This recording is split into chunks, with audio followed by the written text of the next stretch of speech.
오늘은 미국에서 이번에 하원에서 통과된 2100조 단위의 그 경기 부양책에 대해서 한번 살펴볼까 합니다. 먼저 금액적으로 상상을 하기 어렵죠. 2100조니까 2100억이 아니고 2100조니까 그 상상을 초월할 정도 금액입니다. 그래서 그에 관한 효용성 부분에서 논란이 많았죠. 그래서 상원도 겨우 통과가 되고 처음에는 하원에서 통과가 됐는데 상원에서 수정으로 통과가 됐기 때문에 그것도 겨우 표차가 없었죠. 그 다음에 다시 이제 하원에서 표결을 거쳐서 근사한 10표 차이 정도로 해서 통과가 됐습니다. 그래서 이제 바이든 대통령의 서명은 남아지고 그 부분에서 이제 막바로 이제 실행이 되겠죠. 이어가서 우리가 주목할 사항은 특히 그 미 재무부 장관의 발언이죠. 지금 당장 그 부양책을 쓰지 않으면 코로나 위기 상황에서 벗어나기 어렵다. 그런 말도 영향이 미친 것 같습니다. 그럼에도 불구하고 이 그 부양책이 과연 효율적이냐? 왜냐하면 이제 코로나 사태 관련돼서 회복되는 그때 사용되는 게 아니라 전 국민이 일정하게 130에서 140만 원 정도의 일적으로 돈을 지급하는 데 초점이 주어졌기 때문에 과연 이것이 오히려 인플레이를 조장하고 경기가 좀 살아나고 있는데 인플레이를 조장하고 여러 가지 좀 인위적으로 악영향을 미치지 않을까 하는 그런 우려가 사실은 공화당 측에서만 있었던 것은 사실입니다.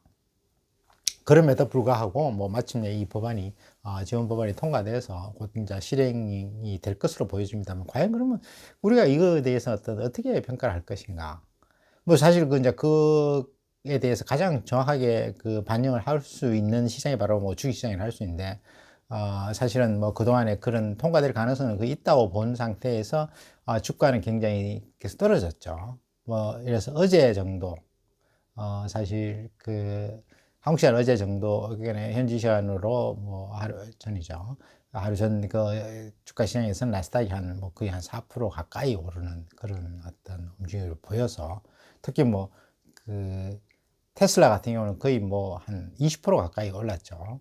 물론 비트코인이 오른 그 영향도 크겠습니다만은 하여튼 상당한 그 변동성이 높아진 것 같습니다. 근데 사실은 이제 방금 끝난 미국 시장에서는 다우만 한 1점 몇 프로, 한 2% 가까이, 2%가 못 되는 정도의 상승이 있었고, 실제로 나스닥은 초반에는 1% 상승하다가 나중에는 결국은 오히려 금액이 미미한 금액이긴 합니다만 하락세로 해서 마이너스를 기록하는 그런 상황까지 있었습니다. 그래서 이런 걸 보면은 이 부양책에 대해서 가장 어떻게 볼 것인가에 대해서 굉장히 견해차가 심한 것 같습니다. 그럼에도 불구하고 그럼 과연 우리가 어떻게 이에 대해서 대응하고 어떻게 판단을 할 것인가 하는 부분에 있어 보면 결국은 어차피 지금 2100조가 풀렸으니 그러면 미국 시장에 엄청난 자금이 화폐가 어떻게 보면 풀린 거죠. 그리고 양적 확대가 됨으로써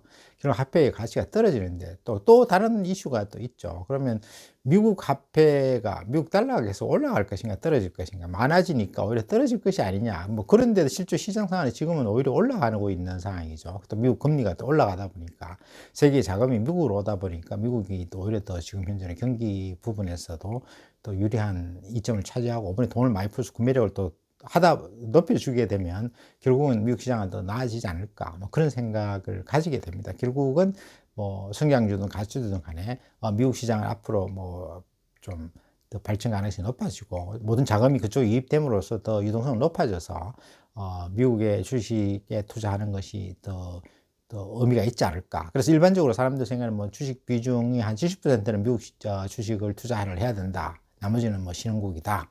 신흥국 중에서는 중국, 대만, 한국, 그 다음에 베트남인데 최근에 중국이 더 괜찮다, 나쁘지 않아 보인다, 이런 얘기가 많이 있죠. 그래서 상당히 혼란스럽긴 합니다만은 결국은 세계적인 경쟁력을 가진 기업이 어디냐에 따라서 달라지는데 결국은 세계적인 기업이 지금 다 모여 있는 것은 미국 뉴욕 시장이라고 봐야 되겠죠.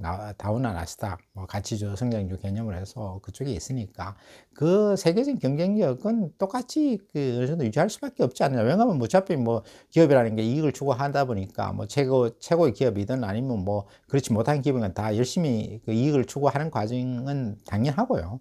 또 그렇게 노력을 하다 보면 뭐 최고의 경쟁력을 가지고 있는 회사는 더 아무래도 더 앞설 수밖에 없죠. 그래서 세컨 티어에 있는 이당 후에 있는 그 어떤 기업이 최고의 어떤 기업을 따라잡기는 사실상 현실적으로 불가합니다. 다만 유일하게 뭐 두 가지 시장이 있다고 하죠. 뭐 예를 들어서 뭐 틈새 시장이라든지 뭐 기술 혁신을 통한 어떤 그 어떤 점핑하는 가능성을 얘기하긴 합니다. 사실상 어렵죠. 근데 물론 뭐 지금 현재 디지털 시대로 전환되고 뭐 디지털라이제이션이 이루어지는 시점이니까 기술 병역 시기니까 뭐 여기서 변수는 많은데 뭐 그중에서도 뭐 성장주 중에서 그런 기술 쪽에서 탑이고 세계적인 어떤 그 기업으로서 모든 세계적인 자금을 가지고 있고 또한 세계적인 적으로 우수한 인력을 가지고 있는 기업이 뭐 아무래도 뭐 낙후되기는 어렵죠. 후진하는 후발 기업에 대해서 그 자리를 뺏기기는 쉽지 않다고 생각합니다. 그런 측면에서 보면 또 비트코인에 대한 어떤 시각이 그 테슬라에서 그렇게 많이 투자를 하고 그 결제 자금으로 쓰는 것을 보면 비트코인에 대한 인식도 우리는 바뀌어야 되지 않을까 생각은 듭니다. 사실 지금 다시 비트코인 값이 더 지금 우리나라 돈 5천만 원에서 더 올라가고 있는 그런 상황에 있기도 하죠.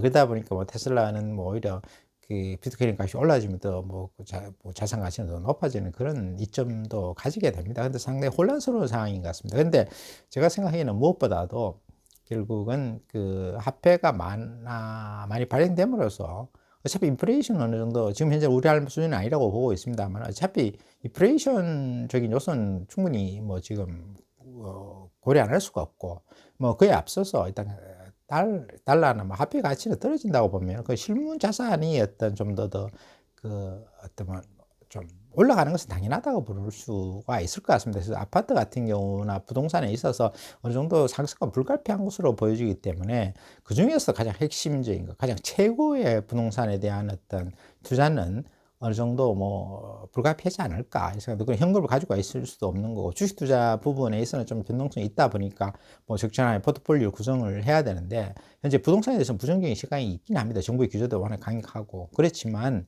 어느 정도 뭐 화폐 가치가 하락함에 따라서 부동산 가치가 상승하는 것은 불가피한 어떤 뭐 전 세계적인 흐름이고 시대적인 흐름이 아닐까 이런 생각도 없잖아 하게 됩니다. 그래서 적절한 부동산에 대한 어떤 부동산에서 가장 최고의 부동산을 해야 되겠죠. 떨어져도 최고의 부동산은 뭐 떨어지긴 일시로 떨어지더라도 다시 오를 때 그 탄력성이 높기 때문에 그에 대한 고려가 필요할 것 같고요. 주식 중에서도 뭐 미국 주식에 대한 투자 또 신흥국에 대한 어떤 적절한 포트폴리오가 절대적으로 필요한 시점으로 보여집니다.